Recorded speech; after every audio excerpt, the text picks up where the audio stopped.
one, fire!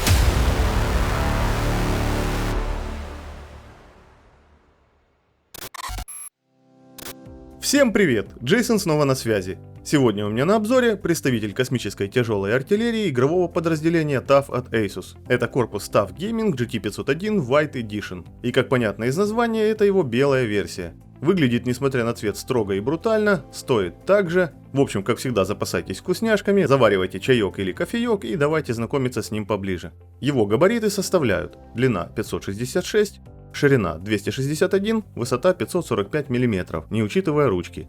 Вес корпуса с комплектом крепежа 11,3 кг. На верхней панели сразу же бросаются в глаза тканевые ручки с надписью TAF Gaming. По заверению производителя они рассчитаны на вес до 30 кг. Ручки настраиваются по длине и снимаются. Их можно легко заменить другими, если это будет нужно. По центру разместилась противопылевая сеточка на магнитах, выкрашенная в цвет корпуса. Также на ней нанесен рисунок в виде пиксельного камуфляжа. Под ней находятся вентиляционные отверстия в виде пчелиных сот и места для установки 3 120 или 2 140 мм вентиляторов. Поддерживается установка радиатора жидкостного охлаждения на 120, 140, 240, 280 или 360 мм. Чтобы снять верхнюю панель, нужно открутить по 3 вот таких винта под каждым из 4 креплений ручек. Плюс отщелкнуть с двух сторон панели по 3 защелки.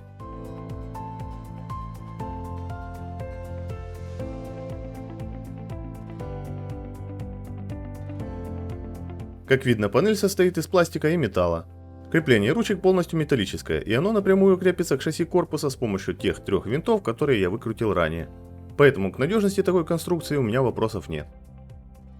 На площадке верхней панели расположились аудиоразъемы для подключения микрофона и наушников, пара разъемов USB и кнопка включения со встроенным в нее светодиодом питания. Кнопки перезагрузки здесь не предусмотрено. Длина кабеля для кнопки и светодиода составляет примерно 80 см, для разъемов USB 82 см, а для аудиоразъема 81 см. Центральная часть передней панели выполнена из металла. По бокам у нее имеется отверстие для забора воздуха внутрь корпуса. Рамка выполнена из толстого пластика, и у нее также имеется по 4 отверстия разного вида с каждой стороны. Панель крепится к корпусу на стандартные защелки. Для ее аккуратного снятия снизу есть удобное отверстие для пальцев. За панелью на корпусе присутствует съемный противопылевой фильтр на пластиковой рамке. Он полностью накрывает собой места для установки вентиляторов. Одна сторона у него на магните, а вторая имеет выступы для крепления в соответствующие отверстия на корпусе. Спереди возможна установка 3 120 или 2 140 мм вентиляторов. Поддерживается установка радиатора жидкостного охлаждения на 120, 140, 240, 280 или 360 мм. Здесь уже предустановлены 3 фирменных 120 мм, 11 лопастных вентилятора с RGB подсветкой Aura, каждый из которых имеет 3-пиновый коннектор для питания и 4-пиновый коннектор для управления подсветкой. На каком подшипнике они выполнены, я, к сожалению, информации не нашел. Максимальная скорость вращения указана в 1200 оборотов в минуту. Если у вас на материнке нет свободных разъемов для вентиляторов, то их можно подключить напрямую к блоку питания через переходник, идущий в комплекте с корпусом и имеющий один общий разъем Molex. Но тогда стоит учитывать то, что они будут крутиться на максимальных оборотах, а это скажется на акустическом комфорте, и шумят они на максималках прилично. А для RGB подсветки предусмотрен пульт управления, который в свою очередь требует питания через разъем SATA. Управление самого контроллера включает в себя 3 механические кнопки. Кнопка M меняет тип подсветки, которых здесь 5. Это одноцветная постоянная, одноцветная пульсирующая, многоцветная с плавной сменой цветов, одноцветная мигающая и многоцветная с резкой сменой цветов. Если зажать на пару секунд кнопку M, подсветка выключится вовсе. Для включения подсветки нужно нажать один раз на нее же. Кнопка L отвечает за смену 9 цветов подсветки, а кнопка S за смену 3 режимов скорости эффекта.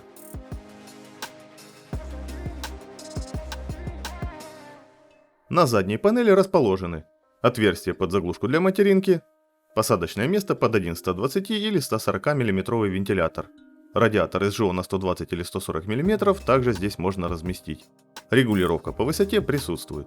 На задней панели производителем уже предустановлен фирменный 9-лопастной 140 мм вентилятор с шим-управлением, но без подсветки. Он имеет 4-пиновое подключение и поддерживает регулировку скорости вращения от 700 до 1400 оборотов в минуту. Ниже идут 7 горизонтальных съемных заглушек для видеокарты и периферии. Все они имеют крупную перфорацию в виде пчелиных сот. Имеется 2 съемные вертикальные заглушки, в которые возможна установка 2-слотовой видеокарты. Правда, райзера в комплекте с корпусом не предусмотрено, поэтому пользователю нужно будет приобретать его отдельно. Внизу находится окошко для установки блока питания. Снизу на корпусе расположены массивные пластиковые ножки с резиновыми вставками. Как видно, высота ножек разная, и из-за этого корпус имеет приподнятую переднюю часть. На задних ножках резиновые вставки имеют длину 92, а ширину 20 мм. Передние вставки имеют длину 70 мм и ширину 17 мм. Толщина у них одинаковая, 2 мм. Благодаря им корпус на столе стоит цепко и не скользит. Под блоком питания вентиляционные отверстия крупные. Они прикрыты быстросъемным пылевым фильтром. Возле передних ножек имеются крепежные отверстия для размещения внутри корпуса помпы для СЖО. Правая боковая панель ровная, крепится на 2 винта с накатанными головками. Винты не выпадают после выкручивания, поэтому можно не переживать за их сохранность. Снизу сделаны специальные выступы для того, чтобы панель крепко держалась в корпусе. По 2 сторонам имеются небольшие мягкие пенные проставочки. Толщина металла панели 0,8 мм. Толщина металла шасси корпуса варьируется от 0,8 до 1,2 мм. Для удобства укладки кабелей на стенке поддона материнки присутствуют 3 многоразовые стяжки с надписью TAF Gaming. Отверстия для кабель-менеджмента качественно завальцованы. На 3 центральных имеются резиновые заглушки. Предусмотрено множество выступов для удобного крепления кабелей стяжками. Свободного места для укладки кабелей между боковой панелью и центральной почти 30 мм, и этого более чем достаточно. На задней стенке поддона материнки есть 2 съемных металлических рамки. В них можно поместить пару 2,5 или 3,5 дюймовых накопителей. Крепится каждая из них одним винтом с накатанной головкой. На рамках имеется по 2 резиновых демпфера. Между рамкой и корпусом предусмотрено резиновое колечко, которое в свою очередь не дает потеряться винтику. Левая боковая панель — это немного притонированное закаленное стекло толщиной 4 мм и размерами 487 на 463 мм. Держится она на 2 винтах с накатанными головками. Они так же, как и на правой панели, не выпадают после выкручивания. Сверху и снизу на стекле использованы рамки из крепкого толстого пластика. Снизу также сделаны специальные выступы для того, чтобы панель крепко держалась в корпусе.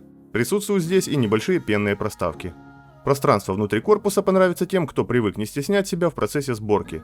Конструкция предусмотрена с таким запасом, что позволяет спокойно установить воздушный кулер высотой до 180 мм и видеокарту длиной до 420. Расстояние от края материнки до верхней панели составляет примерно 90 мм. Поддерживаются все самые распространенные форм-факторы материнских плат, включая EATX с шириной платы в 280 мм. 9 стоек под материнку уже вкручены на свои места. Материнская плата EATX перекроет отверстие с черными резиновыми заглушками, но протянуть кабели будет возможно через отверстие возле корзинок для 2,5 дюймовых накопителей. На поддоне для материнки таких корзин установлено 3.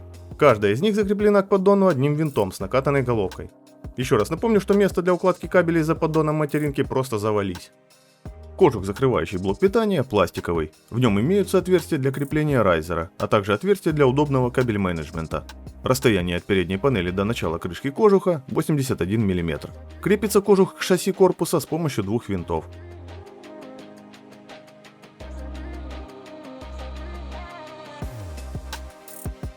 Пластик кожуха крепкий, внутри имеются ребра жесткости.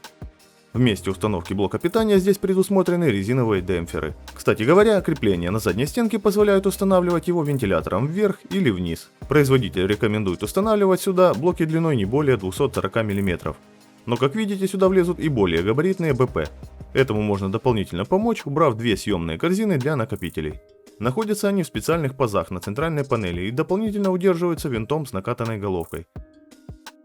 Каждая корзина имеет резиновые демпферы и может разместить в себе либо один 2,5 дюймовый, либо 3,5 дюймовый накопитель.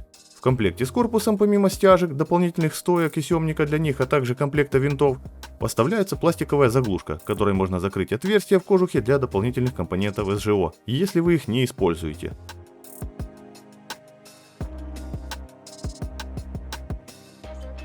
Гарантийный талон и качественно отпечатанная инструкция по сборке также имеется. Что хочу сказать в заключении. По сборке комплектующих в данном корпусе у меня никаких претензий не возникло. То же самое я могу сказать и о кабель-менеджменте. Места внутри предостаточно, и от этого сборка превращается не в мучение, а в интересное времяпровождение. Корпус у Asus получился таким просторным, что внутри него поместится игровая система практически любых размеров, на основе мощных комплектующих с несколькими видеокартами и трехсекционными SGO. Качество изготовления и покраски у меня также вопросов не вызывает. Внешний вид кому-то зайдет, кому-то нет, но лично мне он понравился. Ручки на верхней панели, как по мне, тоже прикольная тема и со стороны дизайна, и со стороны практичности. В общем, по моему скромному мнению, корпус отличный, но есть пара вещей, которые я бы хотел добавить или изменить в этом корпусе. А если точнее, то мне хочется, чтобы на верхних горизонтальных отверстиях для кабель-менеджмента, так же как и на центральных вертикальных, была пара резиновых заглушек. 140-ка на задней панели, чтобы была с такой же подсветкой, как и у передних вентилей. И самое главное, это чтобы здесь был полноценный хаб-контроллер для управления не только подсветкой всех установленных вентиляторов, но и их скоростью вращения. Ну и райзер для установки видяхи вертикально также хотелось, чтобы был в комплекте. На этом у меня все. Буду благодарен вам за лайки и комментарии под этим видео, а также за подписку, если еще не подписаны. Этим вы поддержите меня и мой канал на просторах YouTube. Желаю всем удачи, добра, здоровья и качественных вместительных апартаментов для ваших железок. С вами, как всегда, был Джейсон. Увидимся в новом видео. Покедова!